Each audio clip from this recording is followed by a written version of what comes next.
Bonjour à tous, je suis Malek et je suis ravie de vous présenter aujourd'hui notre travail sur les 3 travaux pratiques que nous avons réalisés en utilisant MATLAB avec les simulations au cours de cet EP. Nous avons exploré différents aspects de la modélisation et de la simulation des systèmes dynamiques en utilisant MATLAB comme un outil principal.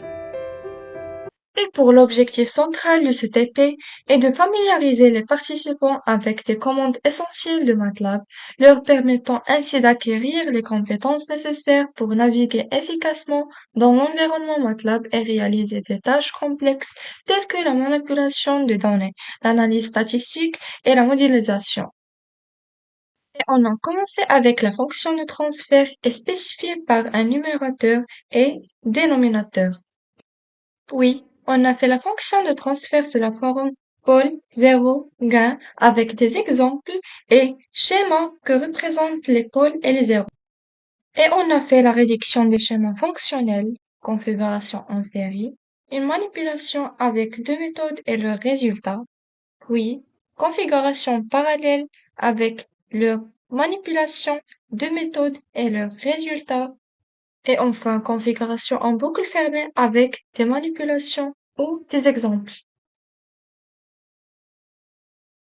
Et maintenant, on passe en TP2. Pour objectif de ce TP, explorer les fonctionnalités avancées de Simulink en analysant et simulant des systèmes asservis linéaires continus de premier et deuxième ordre, comprendre les diverses réponses de ces systèmes et maîtriser l'utilisation des blocs de génération de signaux ainsi que d'autres fonctionnalités essentielles de Simulink pour une modélisation efficace.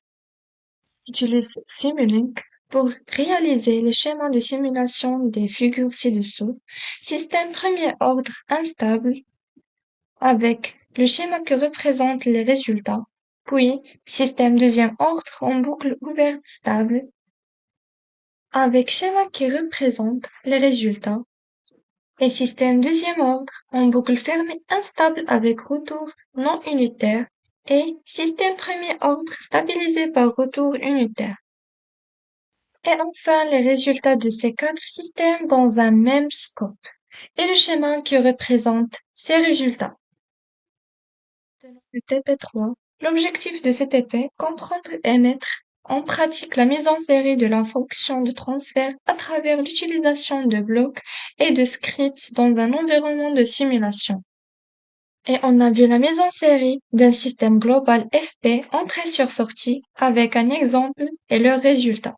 Et on a vu la mise en parallèle avec le même exemple mais des résultats différents.